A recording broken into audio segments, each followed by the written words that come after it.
Hello guys, welcome back to my YouTube channel Josna vlog. അപ്പം നമുക്കിന്ന് ഒരു അടിപൊളി ഇഫ ചിക്കൻ ഉണ്ടാക്കിയാലോ? നമ്മുടെ വായിലിട്ടാൽ അങ്ങ് അലിഞ്ഞു പോകുന്ന ഒരു അടിപൊളി ഒരു ഇഫ ചിക്കനാണ് ഞാനിന്ന് നിങ്ങൾക്ക് വേണ്ടി ഉണ്ടാക്കാൻ പോകുന്നത് കേട്ടോ.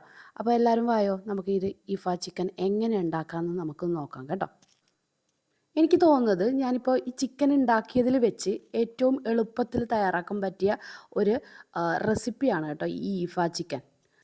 നമ്മൾ ഈ ഒരു റെസിപ്പി ഉണ്ടാക്കാൻ വേണ്ടിയിട്ട് ഇഫ ചിക്കൻ ഉണ്ടാക്കാൻ വേണ്ടിയിട്ട് നമ്മൾ 3 തൈസ് വാങ്ങിയിട്ടുണ്ട് കേട്ടോ. ഞങ്ങൾക്ക് 3 പേർക്കും വേണ്ടിയിട്ട് 3 തൈസാണ് ഞങ്ങൾ വാങ്ങിച്ചത്. അപ്പോൾ ഈ 3 തൈസ് നല്ലോണം വൃത്തിയാക്കി നമ്മൾ എന്ത് ചെയ്യണം, ഒരു പലകേമിൽ വെച്ചിട്ട് നമ്മുടെ ചപ്പാത്തിക്കോല് കൊണ്ട് നല്ലോണം ഈ ചത്ത കോഴിനെ വീണ്ടും വീണ്ടും അടിച്ചടിച്ച് നമ്മൾ നല്ലോണം സോഫ്റ്റ്നെസ് ആക്കിയിട്ട് വിടണം കേട്ടോ. കാരണം എന്താ വെച്ചാൽ ഇത് നല്ല സോഫ്റ്റായിട്ട് കിട്ടാൻ വേണ്ടിയിട്ടാണ്. ഓൾറെഡി നമ്മൾ ഇതിനെ ഫ്രൈ ചെയ്യും, പക്ഷേങ്കിൽ അതിന് നല്ലോണം ഒന്ന് മിനുസപ്പെടുത്താൻ, അതായത് നമുക്ക് കഴിക്കുമ്പോൾ നല്ലൊരു സോഫ്റ്റ്നെസ് കിട്ടാൻ വേണ്ടിയിട്ടാണ് നമ്മളിങ്ങനെയൊക്കെ ചെയ്യുന്നത് കേട്ടോ. പിന്നെ അതിനുശേഷം നമ്മൾ ഈ അടിച്ചു പരത്തിയ ചിക്കനെ നമ്മൾ ഒരു നൈഫ് ഉപയോഗിച്ചിട്ട് നല്ലോണം വരഞ്ഞു കൊടുക്കണം. കാരണം നമ്മൾ ഇതിൽ കുറേ മസാലകളൊക്കെ ആഡ് ചെയ്യുന്നുണ്ട് കേട്ടോ.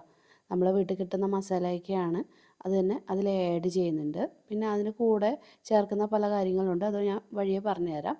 ഞാൻ ഇത് വരയുന്നത് കണ്ടപ്പോൾ മോനൊരാഗ്രഹം, അമ്മ ഞാനും കൂടെ ഹെൽപ്പ് ചെയ്യാമെന്ന് പറഞ്ഞു കേട്ടോ.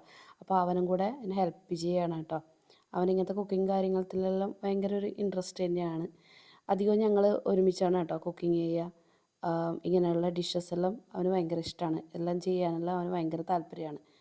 അപ്പോൾ നമുക്കിനി ഈ ഒരു ഇഫ ചിക്കനിൽ ചേർക്കാൻ പോകുന്ന കുറച്ച് പൊടികളുണ്ട് കേട്ടോ. നമ്മുടെ വീട്ടിൽ തന്നെ കിട്ടുന്ന എല്ലാ പൊടികളും നമ്മളിതിൽ ആഡ് ചെയ്യും. ഇതൊക്കെ ഞാൻ ഡിസ്ക്രിപ്ഷൻ ബോക്സിൽ കൊടുത്തേക്കാം. അപ്പോൾ നിങ്ങളതൊക്കെ കണ്ടിട്ട് അതിൻ്റെ അളവും കാര്യങ്ങളൊക്കെ ഞാനതിൽ കൊടുത്തേക്കാം. അത് നോക്കിയിട്ട് നിങ്ങൾ ഇതെന്തായാലും ട്രൈ ചെയ്യണം കേട്ടോ. അപ്പോൾ നമ്മൾ ഈ പൗഡേഴ്സെല്ലാം ഇട്ടു. പിന്നെ ഇഞ്ചി വെളുത്തുള്ളി അതിനാവശ്യമുള്ള എല്ലാം നമ്മളിതിൽ ആഡ് ചെയ്യുന്നുണ്ട്. ഇത് എന്തായാലും ബാച്ചിലേഴ്സിനും അല്ലാത്തവർക്കും എല്ലാവർക്കും ഉണ്ടാക്കിയിട്ട് പെട്ടെന്ന് ഉണ്ടാക്കാൻ പറ്റുന്ന നല്ലൊരു വിഭവം തന്നെയാണ് കേട്ടോ. പിന്നെ ഇതിൽ ഞങ്ങൾ തൈര് ഉപയോഗിക്കും. തൈര് ഇതിൽ മസ്റ്റാണ് കേട്ടോ. തൈരില്ലെങ്കിൽ നല്ലൊരു എന്താ പറയുക, നമുക്കൊരു വെള്ളത്തിൻ്റെ ഒരു അംശം, അതായത് അതിനാണ് നമ്മൾ തേര ഇടുന്നത്. നമ്മൾ ഈ മസാലക്കൂട്ടെല്ലാം ഒന്ന് നല്ലോണം കുഴച്ച് ഇപ്പോൾ നമുക്ക് ഇതിൽ തൈര്, അതായത് നമുക്കതിനൊരു റഫായിട്ട് തോന്നുന്നുണ്ടെങ്കിൽ പിന്നെയും നമുക്ക് തൈര് ആഡ് ചെയ്തിട്ട് നമുക്കിതൊന്നും ലൂസാക്കി എടുക്കാം. കാരണം ഇത് നമ്മുടെ ചിക്കനില്ലേ, അതായത് ഇഫ ചിക്കൻ ഉണ്ടാക്കുമ്പോൾ അതിൽ നല്ലോണം പിടിക്കണമെങ്കിൽ കുറച്ചൊന്ന് ലൂസായിട്ട് കിടക്കണം ഈ പൊടികളൊക്കെ. അപ്പോൾ നമ്മളത് ലൂസാക്കാൻ വേണ്ടിയിട്ട് തൈര് ആഡ് ചെയ്യും. അപ്പോൾ നമുക്കതിന് പരുവത്തിൽ നമുക്ക് ഈ ഒരു മസാലക്കൂട്ട് നമ്മുടെ അടിച്ചു പരത്തിയിരിക്കുന്ന നമ്മുടെ ചിക്കനിലേക്ക് നമ്മൾ സ്പ്രെഡ് ചെയ്യാൻ പോവുകയാണ്. നല്ലോണം ചിക്കനെ നമ്മൾ മേക്കപ്പ് എടുത്ത് ചെയ്ത് വെക്കുകയാണ് കേട്ടോ, അങ്ങനെ പറയാം.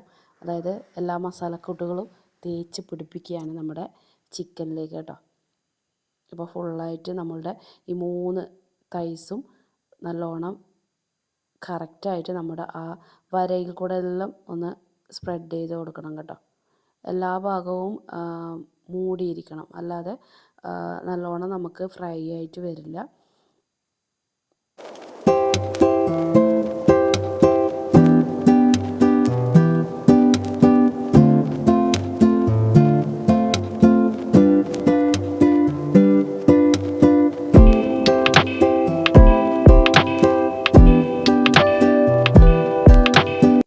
നമ്മുടെ മേക്കപ്പ് ചെയ്ത് വെച്ചിരിക്കുന്ന ചിക്കനെ കുറച്ച് നേരം ഒരു 15 മിനിറ്റ് നമ്മൾ റെസ്റ്റിലേക്ക് വിടണം കേട്ടോ.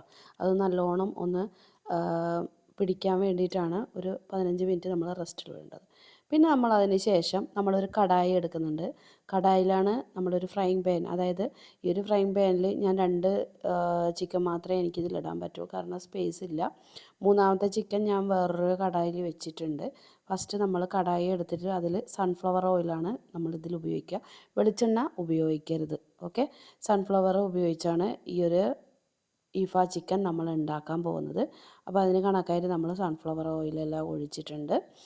എന്നിട്ട് അതിലേക്ക് നമ്മുടെ ഇഫ ചിക്കൻ അത് ഇട്ട് നല്ലോണം നമ്മൾ ഫ്രൈ ചെയ്യുക കേട്ടോ. 2 ഭാഗവും നല്ലോണം ഫ്രൈ ചെയ്തിട്ട് വേണം ഇത് ഉണ്ടാക്കാൻ. അപ്പോൾ ഒരു ഭാഗം ഫ്രൈ ചെയ്താൽ തിരിച്ച് മറിച്ചിട്ട് നെക്സ്റ്റ് നല്ലോണം ഫ്രൈ ചെയ്യുക കേട്ടോ. ചിക്കൻ നല്ലോണം ഒരു സൈഡ് മൊരിഞ്ഞ് വന്നിട്ടുണ്ട്. പിന്നെ നമ്മളത് മറിച്ചിട്ട് രണ്ടാമത്തെ സൈഡും അതുപോലെ തന്നെ ഫ്രൈ ചെയ്യുക കേട്ടോ. നല്ലോണം ഈ ഒരു മസാല നല്ലോണം കുടിച്ച് ആ ചിക്കൻ അങ്ങ് വെന്തിരിക്കുകയാണ് കേട്ടോ. ഇനി ഇത് നമ്മൾ നമ്മുടെ മയണൈസിൻ്റെ വീഡിയോ ഞാൻ മുന്നേ ഇട്ടിട്ടുണ്ട്. അതെങ്ങനെ ഉണ്ടാക്കുക വീട്ടിലുണ്ടാക്കുക എന്നുള്ളത് നിങ്ങളൊന്ന് കണ്ടു നോക്കണം കേട്ടോ. നമ്മളിതിൻ്റെ മേലെ മയണൈസ് നല്ലോണം സ്പ്രെഡ് ചെയ്ത് കൊടുക്കണം കേട്ടോ. നമ്മുടെ ഫ്ലെയിം ഒന്ന് ലോയിലാക്കിയിട്ട് വേണം ഒന്ന് സ്പ്രെഡ് ചെയ്ത് കൊടുക്കാൻ. ഇതിൻ്റെ ചിക്കൻ്റെ രണ്ട് ഭാഗവും നല്ലോണം മയണൈസ് നല്ലോണം സ്പ്രെഡ് ചെയ്ത് കൊടുത്തിട്ട് നമുക്കിത് മൂടി വെക്കണം. കുറച്ച് സമയം ഒരു 10 മിനിറ്റ് നമ്മളൊന്ന് മൂടി വെക്കുക കേട്ടോ. അപ്പോൾ ഇതാണ് ഫൈനൽ ലുക്ക്. നമ്മുടെ ഇഫ ചിക്കൻ നമുക്ക് റെഡി ആയിരിക്കുകയാണ് കേട്ടോ. നമുക്കിത് പൊറോട്ടയുടെ കൂടെയും ചപ്പാത്തിയുടെ കൂടെയെല്ലാം കഴിക്കാവുന്നതാണ് കേട്ടോ. പിന്നെ എൻ്റെ ഈ ചാനൽ ആദ്യമായിട്ട് കാണുന്നവർ ലൈക്ക്, കമൻറ്റ്, ഷെയർ, പിന്നെ എന്തെങ്കിലും ഡൗട്ടൊക്കെ ഉണ്ടെങ്കിൽ എൻ്റെ കമൻറ്റ് ബോക്സിൽ വന്നിട്ട് ചോദിക്കാം. ഓക്കെ.